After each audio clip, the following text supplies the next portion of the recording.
amee bii ak léegi ñu ngi sant yàlla bu baax parce que wax dëgg yàlla dimbale nañu ci suñu liggéey boo ko jëlee sa yoon dina gaaw di nga mën a dem fi nga mën a dem rapidement dellu si waat te doo am benn problème te yoon bi gaaw na noppale na daal macha allah.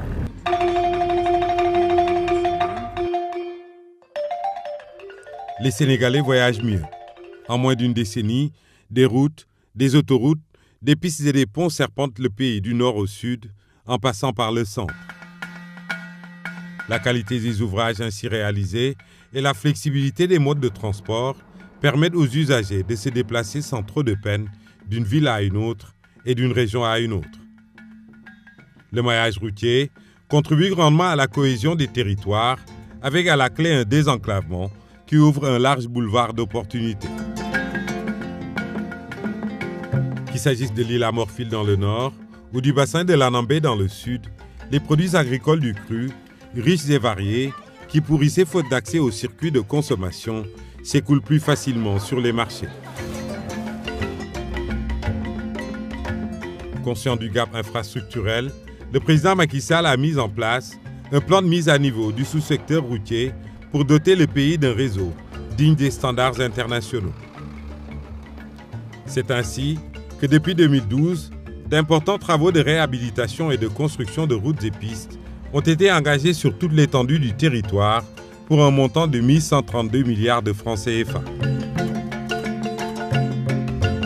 Échangeurs de l'émergence, prolongement de la VDN, Touba-Dara-Linguère, Passy-Foundiougne, route de l'hydrobase, Tivaouane-Touba-Toul-Khombol, Dinguiraï-Nioro-Keraïb, Dialokoto-Mako ou la route de Tobor, entre autres, font partie des 1362 km de linéaires routiers réalisés depuis 5 ans et qui améliorent la mobilité urbaine et interurbaine.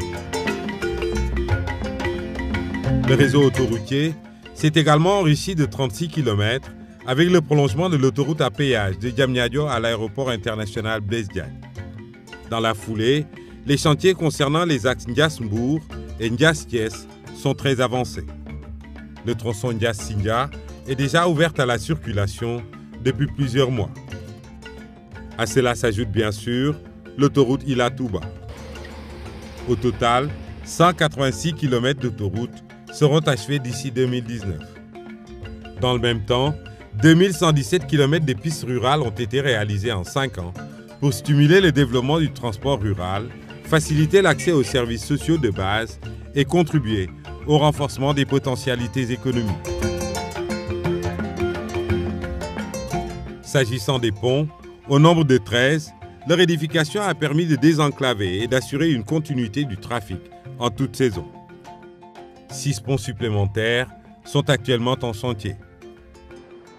Parallèlement à ces nombreux chantiers, l'AGEROUTE accorde une attention particulière à l'entretien routier en vue de préserver le patrimoine.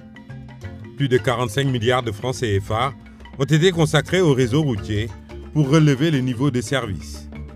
Rien qu'entre 2016 et 2017, 25 projets ont été engagés pour réaliser 810 km de routes et 685 km de pistes rurales. Il en est ainsi des 365 km qui relient Ndioum à Bakel en passant par Ourossogui pour 95 milliards de francs CFA. En fait, toutes ces infrastructures qui s'inscrivent dans le cadre des projets prioritaires en cours d'exécution font du désenclavement un axe stratégique de la politique de développement socio-économique. La VDN 3 est le point de départ d'une autoroute qui ira jusqu'à Saint-Louis, réduisant ainsi de 100 km le trajet Dakar-Saint-Louis.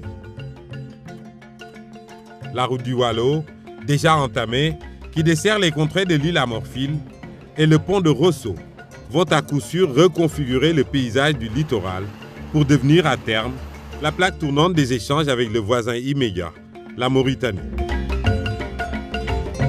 Le pont Sénégal-Gambie, sur le fleuve éponyme, va revigorer les flux économiques et faciliter le mouvement des biens et des personnes. Tant au nord qu'au sud, le Sénégal se massifie grâce à ses ouvrages et affiche de réelles ambitions émergentes.